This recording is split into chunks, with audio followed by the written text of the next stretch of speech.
Hola nuevamente, queridas escuchas. Como sé que voy atrasada con la narración de esta historia, procuraré traerles capítulos más seguido. Así que por el momento, continúo con la narración de la historia El Mundo, escrita y narrada por Gisa Álvarez. Capítulo 3. Esperanza.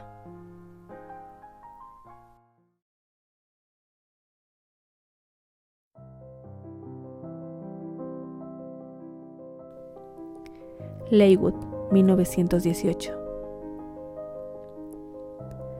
La primavera llegó a su fin dando paso al verano. Luego las hojas de los árboles cambiaron su verde por el ocre para invariablemente caer. Justo al comienzo de esa temporada de otoño, una boda muy esperada se celebró en aquella mansión con un portón de rosas blancas. William Albert Adley contrajo nupcias con Clarice Robinson, una sencilla enfermera del Hospital Santa Juana de Chicago, quien conoció por Candy, ya que era su compañera de trabajo. Posterior de la celebración, los recién casados partieron a su luna de miel al otro lado del Atlántico, ya que él, viajero incansable, deseaba con todo el corazón compartir esa parte de su vida con su reciente esposa. Y todo aquello se llevó a cabo en la ignorancia de lo que la anciana Elroy había hecho meses antes en su terco afán de defender a su familia. De aquel joven que había visitado la residencia, solo 2 hombres se acordaban. Uno no podía hablar o perdería su empleo. El otro quiso acercarse al señor William, pero le fue imposible, pues con la vida tan agitada que tenía el patriarca de los Adley, este entraba y salía de Leywood a tal velocidad que nunca coincidieron hasta sus merecidas vacaciones para los preparativos de su boda. Sin embargo, el jardinero no quiso arruinar esa ocasión, así que lo pospuso para cuando Albert regresara de Europa. Solo pedía al anciano no fuera muy tarde para esos jóvenes que el egoísmo había separado. No es amor el amor que cambia cuando un cambio encuentra, o que se adapta con la distancia a distanciarse. El amor no varía con sus breves horas y semanas, sino que se afianza incluso hasta el borde del abismo. Recitó esa poesía de Shakespeare para sí mismo el señor Smith, pensando que si ese era amor de verdad, él, algún día, si la vida se lo permitía, sería testigo de esa unión, así el tiempo pasara insondable y hubiese muchos tropiezos en el camino. En total fueron 8 largos meses los que transcurrieron desde que aquella caja forrada en seda blanca fue aventada y encontrada, cuando al fin Albert volvió a regresar a la casa de descanso de su familia. De la mano de Clarice, su esposa, entraron como chiquillos riendo por bobadas. Se les veía felices. ¿Cómo no estarlo? Si llegaban de su luna de miel, misma que había durado 2 meses, uno más de lo planeado, porque los esposos Adley habían decidido ir hacia Italia para comprobar que Candy realmente estaba estudiando medicina como sus cartas decían. La posguerra los tenía inquietos. Al llegar al país con forma devota, la sonrisa radiante y el bello brillo en la mirada de la rubia les regresó el alma al cuerpo. Candy estaba bien. Los estragos del final de la guerra no habían dañado mucho aquella parte del continente. La vida continuaba y el mundo seguía girando, a pesar de las batallas que se habían disputado más al norte, en Roma. Y ella era muy feliz, completamente extasiada con sus estudios, tan concentrada en lo que era parte de su burbuja que casi todo lo que estaba afuera le era ajeno. Tanto así que no se percataba del chico italiano, compañero de estudios, aunque un año adelantado, que no se cansaba nunca de desvivirse con atenciones para ella. Gianluca Pacciani era como se había presentado aquel guapo joven. Claro que para Albert y Clarice sí que fue algo que llamó su atención, lo cual formó parte de su felicidad. Pero la felicidad de los recién casados se vio opacada solo un par de semanas después de aquel encuentro, cuando al regresar a Leywood, el señor Smith ya no pudo guardar más aquella caja, ahora gris por el lodo en donde había caído. Sin delatar lo que su amigo el mayordomo le había platicado, el jardinero describió al joven quien había arrojado el empaque y cómo lo había hecho. El buen entendedor no necesita más palabras, y el patriarca Adley sí que lo era. Hecho una furia, el rubio fue en busca de su tía después de escuchar aquello. Ese día la señora Elroy Adley descubrió 2 cosas. 1, que no todo es lo que aparenta, y 2, que su sobrino podría llegar a convertirse en su peor enemigo si seguía interviniendo en su vida. Sobre el mar me enamoré. El fuerte e imperioso grito de Albert resonó en el cuarto de bordado después de un portazo. William, me has asustado. ¿Qué te sucede? Sobre el mar me enamoré. Volvió a levantar la voz mientras extendía el brazo derecho para mostrar un anillo. Elroy seguía sin comprender. ¿Cuándo me ibas a decir que Terence Granchester había venido a buscar a Candy? Y no lo niegues. Smith me trajo este anillo hoy. Me dijo que un joven castaño había venido una vez, que no sabía si había visto a alguien de la familia, pero que ese día solo estabas tú, que en el portal de las rosas gritó su frustración y aventó la caja que contenía esto.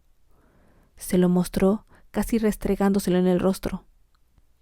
Dijo que de momento pensó que era una piedra lo que arrojó, hasta que tiempo después encontró esto. ¡Explícate! La vieja matriarca no agachó la cabeza. Cierto era que sentía algo de culpa desde que ella misma vio aquella escena.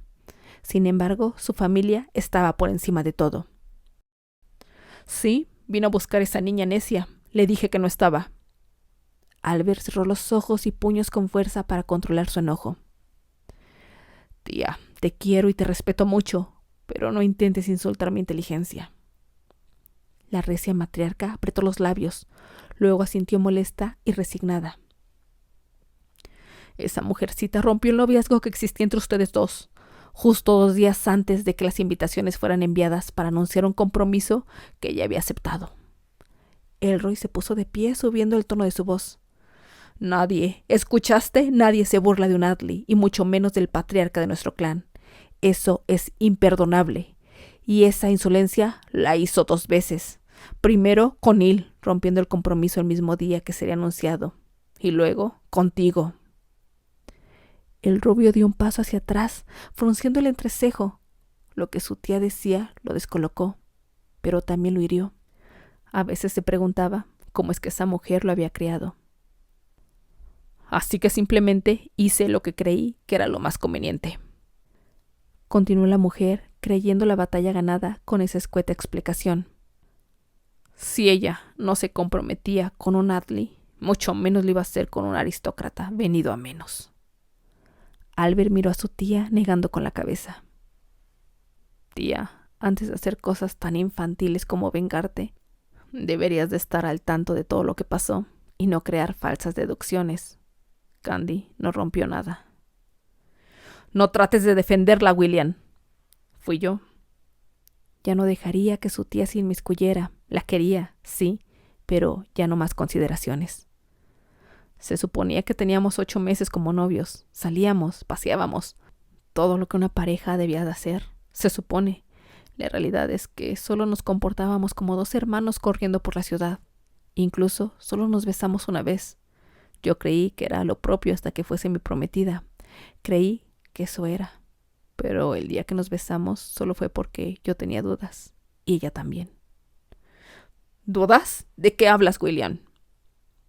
Me preguntaba por qué pensaba y me preocupaba más en Clarice, la amiga enfermera de mi novia, que en mi novia misma. ¿Por qué a Clary sí quería besarla? El día que nos besamos fue como si besara a Rosemary. Elroy se llevó una mano a la boca, volviéndose a sentar, más por lo escuchado que por la actitud con la que su sobrino la estaba tratando. Sí, tía.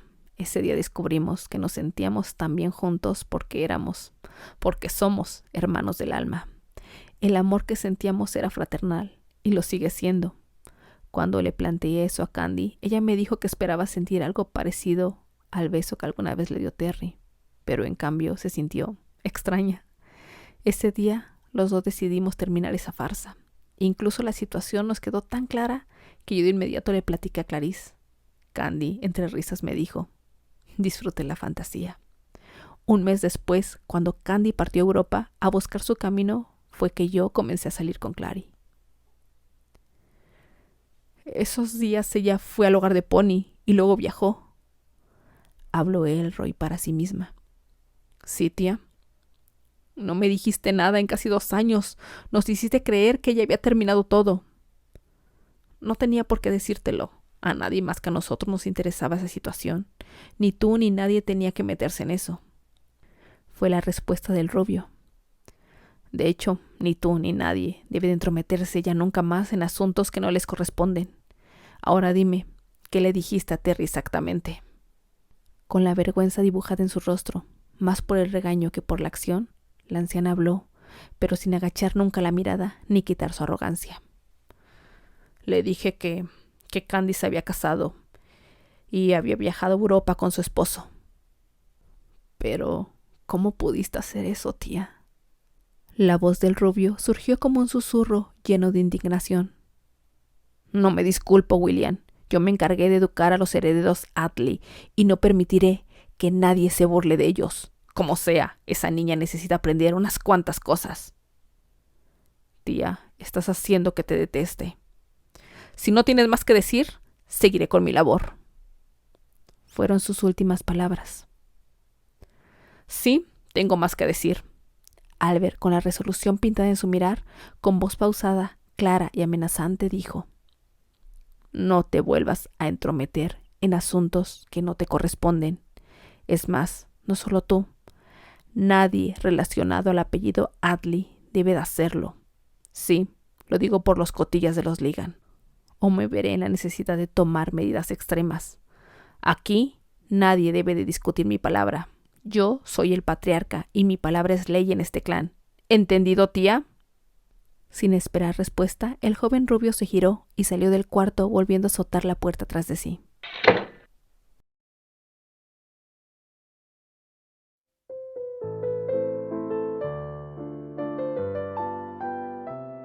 Liverpool, Inglaterra, 1924. El gran transatlántico RMS Olympic hacía sonar su enorme sirena por todo lo alto, haciendo más que evidente su arribo al gran puerto marítimo mercantil de Liverpool, un sitio más utilizado para el transporte e intercambio de mercancía que para pasajeros. Pero igualmente recibía a estos últimos con gusto al representar una amplia fuente de ingresos a la ciudad. Candy fue uno de los últimos pasajeros en descender de aquel gigante del mar. Tras ella, un empleado llevaba solo su baúl, porque su maleta de mano ella nunca soltaba. Claro que ya no era aquella blanco con rojo que desde niña y hasta el mal momento vivido en Nueva York la había acompañado. No, esa ya se había jubilado algunos años atrás, pues más remiendos no podía dársele. Ahora ya tenía otra, una de los mismos colores, pero con un toque más elegante al presentar el mango con piel teñida en rojo oscuro, regalo que Annie y Archie habían mandado hacer para ella cuando se convirtió en médico. Por ello mismo era más grande que la anterior, ya que adentro un maletín propio de su profesión se cargaba, mismo que hacía juego con la maleta. Fue mandada a hacer en ese estilo, ya que sabían el negro tradicional para esos accesorios no se hallaba en la lista de los colores favoritos de la rubia. Pronto un carruaje fue detenido y el chofer solicitado la llevara a un hotel cercano, no muy lujoso, pero tampoco muy barato. Era cierto que ella no se aprovechaba de ser la hija adoptiva de los Atley, pero también era verdad que mientras estuvo en Europa y decidió estudiar medicina, llegó a la conclusión que tampoco podía negar su parentesco político. Finalmente era una heredera directa. Por ello, sin gastar en exceso, tomaba algo de lo que mensualmente se le era asignado para gastos personales, así como para ayudar a sus madres, y lo demás era guardado, esperando por el momento en que el dinero fuese lo suficiente como para crear su propia clínica feliz, y así poder ayudar a más gente. Era una Atley, no una convencional, pero a su manera demostraría lo orgullosos que sus parientes y la sociedad podrían estar de ella. Y en el hotel se instaló. Tenía que descansar un par de días antes de hacer el último tramo de viaje, el cual se llevaría a cabo en unas 5 o 6 horas en tren. Escocia aguarda mi llegada, pensó ya acostada en la cama y después de tomar un baño, pero lo que no se dijo para ella fue que no solo el país de los Highlands esperaba esa visita. Cerrando los párpados para ocultar sus luminosas esmeraldas, en la mente de Candy se dibujó su rostro, uno muy apuesto de ojos color mar. Pronto lo vería. Era inevitable emocionarse, aunque sabía que eso solo era amistad, que solo estaría un par de semanas ahí. Él era su amigo. Los años de intercambio de correspondencia los habían acercado más, como aquellos ayeres, donde ella escribía desde Chicago, él desde donde se encontrara en gira, y luego desde Nueva York. Sonriendo, Candy cambió el rumbo de sus recuerdos. Pensó en Italia, en su futuro en aquel país. Planeando el siguiente paso en su vida, fue como se quedó dormida.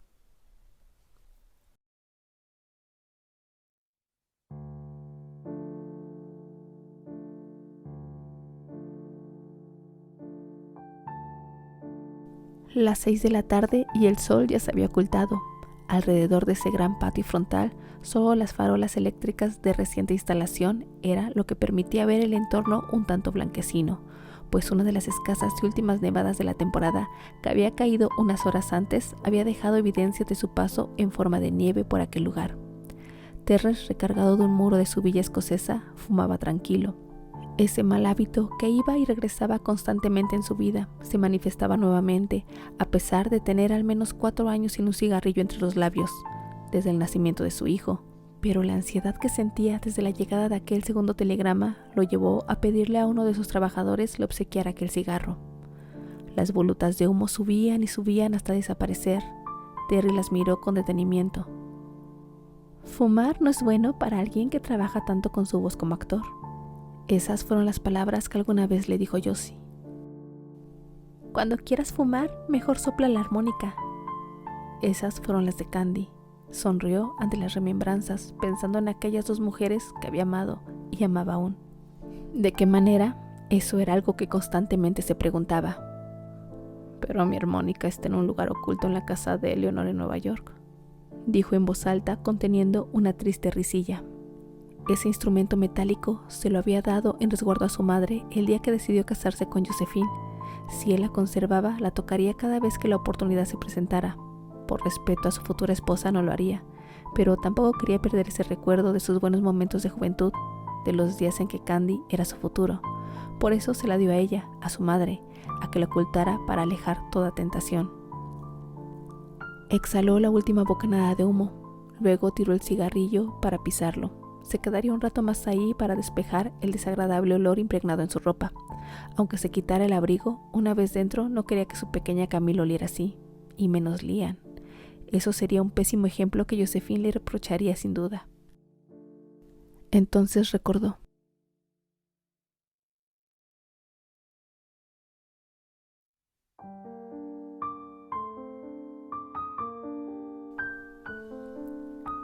Nueva York, 1917. Fumar no es bueno para alguien que trabaja tanto con su voz como un actor. Espiar a sus compañeros de trabajo es pésimo bajo cualquier circunstancia, habló Terrence, aventando los restos de su cigarro al piso. Sí que eres arrogante. La chica caminó hasta llegar a su enorme lienzo recargado de las columnas del pequeño patio interior del teatro. Esta es mi área de trabajo. Allá adentro me intoxicaría con estos olores, además de que me obligaría a quitar las manchas de pintura que cayeran al piso. Por favor, si casi no huele nada eso. No comparado con tu mal hábito. Ignorando lo que la joven dijo, Terrence continuó. Además, nunca he visto que dejes alguna mancha. Al menos no en el piso, porque en ese pedazo de algo que traes puesto, que creo que alguna vez fue tela, no hay cabida para más color, y ni qué decir de tus labios. La joven lo miró con los ojos muy abiertos mientras acomodaba su largo cabello en un alto chongo para que no le estorbara. ¿Te han dicho que es peligroso que chupes los pinceles? Yo no los chupo, solo afilo un poco las puntas, respondió Josie, algo apenada, pues había sido descubierta. El inglés carcajeó de buena gana. ¿Así es como justificas tu adicción a comer pintura? Que no me la como, solo es para los detalles. Es necesario tener la punta fina. Además, dijo mientras acomodaba para iniciar su labor, solo hago eso con los pinceles limpios, antes de llenarlos de óleo. Pues a veces el óleo se queda en tu boca, pequeño duende del bosque. ¿Pequeño qué? Duende. No eres exactamente muy alta, te la pasas pintando escenas de bosques y luego traes siempre esas capas con gorros puntiagudos, además de que tus ojos son muy oscuros. ¿Ves? Eres un duende del bosque. Mis capas se llaman caperuzas y son muy calientitas. Mis ojos son herencia de mi padre y el bosque es para las escenas de sueño de una noche de verano en la que actuarás. se justificó la chica. Lo que tú digas, duende. Nos vemos. ¿Qué te parece si mejor me dices hada?, le gritó la también irreverente chica. Terry carcajeó. Salió del jardín para adentrarse en las entrañas del teatro. Los ensayos pronto comenzarían. Josie, esa chica, le caía muy bien. Era divertida, espontánea. No le interesaba en lo más mínimo lo que se opinara de ella. De cierto modo le recordaba a Candy, un poco en su manera desfachatada de ser, pero sus físicos eran lo opuesto. Con excepción de la estatura, ambas eran muy pequeñas, porque incluso el rizado de sus cabellos era diferente.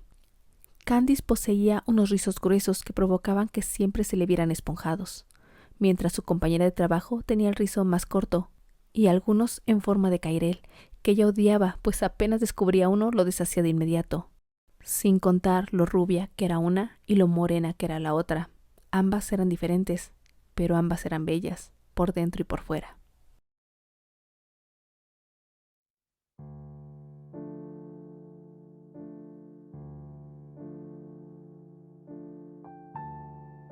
Terry regresó de sus recuerdos. El olor del cigarro se había ido casi por completo de su ropa. Era momento de regresar al interior de su casa. Metió las manos en los bolsillos del abrigo, sintió el papel ahí guardado. Deseó otro cigarrillo de inmediato. El telegrama había llegado a mediodía, proveniente de Liverpool. Candy avisaba su próximo arribo a la mañana siguiente. Cierto, quería verla. No lo hacía desde Italia, desde Roma, desde esa noche en su camerino. La única vez que estuvo con alguien más que no fuese Josephine desde que la conoció, aunque extrañamente no lo sintió como engaño. Sí, sintió que la traicionó, un poco, que la defraudó, bastante. Pero fue el adiós, el otro adiós que necesitaban. Al menos esa era la excusa que ambos se dieron. Para la suerte del inglés, él se encontraba de gira y su esposa a kilómetros fuera del continente, en Londres, porque bajo ninguna circunstancia hubiese podido hacer el amor de inmediato con ella. Y por supuesto que los sentimientos de culpa se quedaron instalados por un largo periodo de tiempo más. Los 2 meses que pasaron sin verse fueron lo suficientemente benévolos para hacer sentir aquel encuentro como algo de años atrás, casi como uno de esos días del colegio, pero no tanto como para calmar su culpa interior por la traición que había cometido, él que tanto odiaba la hipocresía. Por eso mismo se atrevió a contarle a Josephine que había visto a Candy. Extrañamente fue la misma paisajista quien le animó a escribirle como terapia para dejar atrás el pasado. Claro que Josephine no era en absoluto tonta. En su momento comprendió lo que ese "me encontré con Candy en Italia" significó. Terrence lo dijo casual, despreocupado, pero sin voltear a verla. Ella hizo como que no le dio importancia, pero por dentro sintió como su corazón se apachurraba, se empequeñecía. Josephine había escuchado mucho de Candy, de la misma manera en que había visto a su esposo, cuando aún solo eran amigos, alegrarse cuando Susana salió de su vida. Pero también lo vio roto aquella ocasión en la que regresó de Chicago, sin ánimos de querer hablar. Ella ya sentía algo por él desde ese entonces, pero no tan intenso, no tan fuerte. Eso que sentía fue creciendo cuando se dio cuenta de que Terry decidió seguir, cuando él quiso intentar ser feliz. Por ello, cuando su esposo regresó de la gira por Europa, de inmediato supo que algo había sucedido. Él se veía diferente, era demasiado solícito con ella. No le embromaba, no era arrogante, se le veía algo tenso. Entonces dijo ese comentario casual. Josephine era muy inteligente. Cuando decidió mantener una relación con Terry, sabía que el fantasma de Candy podría estar siempre presente. Por eso mismo, no quería involucrarse además en una relación con el actor inglés. Al principio lo veía como algo que si funcionaba sería muy bueno. Y si no, sería una linda experiencia. Pero sucedió que se enamoró. Pero lo hizo porque su novio no volvió a mencionar nada de ella hasta 3 años después de su boda, con ese "la vi en Italia". ¿Qué hacer? Él le contó lo que Candy estudiaba, sus planes, su boda. Pero Josephine no se sintió ni siquiera mínimamente intimidada. Lo asimiló con calma. La información recibida le dio armas. Tomó una decisión. Si algo pasó, jamás volvería a suceder. O en todo caso, si su esposo quería irse, que saliera de su vida de una vez y para siempre. Josie se prometió que Candice no sería un fantasma en su matrimonio. Si habría un fantasma, lo sería ella, pero para Candy sería el constante recordatorio de lo que esa chica rubia había dejado en un hospital en Nueva York. Así que hizo la inocente sugerencia. escríbele a Candy. Deja el pasado atrás. Josephine sin duda actuó con alevosía, pero la decisión siempre sería de Terry. Él decidiría qué contar y qué no, y también si quería alejarse. Y ella aceptaría aquella decisión, y aunque no siempre sabía de todas las cartas intercambiadas ni de todo lo que se contaba en ellas, sí sabía que Terrence indudablemente le platicaría de sus hijos, de su familia, y a la vez Candy platicaría de su esposo, de sus hijos por llegar. Ella estaba segura que esas cartas terminarían por volver su relación en algo completamente platónico. Al menos eso fue lo que la chica de rizada cabellera negra apostó. Confió en la nobleza del corazón de su esposo, en el amor que indudablemente había surgido en ellos. Y ganó. En todos esos años de intercambio de correspondencia, jamás ninguno de los dos mencionó nada de aquel encuentro en Roma. Fue como si nunca hubiese sucedido. Por respeto a sus respectivas parejas, solo se permitieron que el amor entre ellos se convirtiera en amistad. Por su parte, aceptar el intercambio epistolar hizo ver en Candy y en Terry que no podían quedarse siempre mirando hacia lo que pudo ser. Les hizo comprender la realidad que cada uno tenía en ese tiempo presente. Y ahora, Candy volvería a aparecer en la vida de Terry, no como letras, ni como alguien invisible que solo se lee. Ahora esa chiquilla del San Pablo, esa mujer de Roma, se volvería tangible, y eso lo hacía sentirse estresado, en parte porque el inglés creía que Candy lo visitaría acompañada de su esposo, aquel italiano doctor con el que la vio en Italia. Fue un encuentro muy breve, pero lo suficientemente significativo para que Terry decidiera buscarla al día siguiente. Mejor no recordar, mejor no hacerlo. Pronto Candy y su esposo aparecerían. Mejor no remover el pasado. Las emociones del joven británico eran un caos, porque la llegada de Candy la hacía traer al presente la única vez que le falló a Josephine, aunque se lo había recompensado con creces durante todo el tiempo que estuvieron juntos, porque sin duda reconocía que amó a Josie. Tal vez no tan intenso, pero sin duda era amor por el simple hecho de ser la madre de sus hijos, por ser ella quien estuvo ahí cuando él decidió ser feliz. Y ahora la extrañaba. Tampoco podía negar aquello. 6 años de convivencia, 7 contando su amistad, habían sido una pequeña vida. Ahora que su esposa no estaba, lo único que quería era continuar con la calma y la felicidad que en esos años había tenido. «Terry, hace frío afuera». Eleanor le llamó. El nombrado giró para verla. «Ya van a ser las 7, cariño». Cierto, Camille ya va a pedir su merienda. Terrence jamás olvidaba esos detalles. Sí, y Lian también.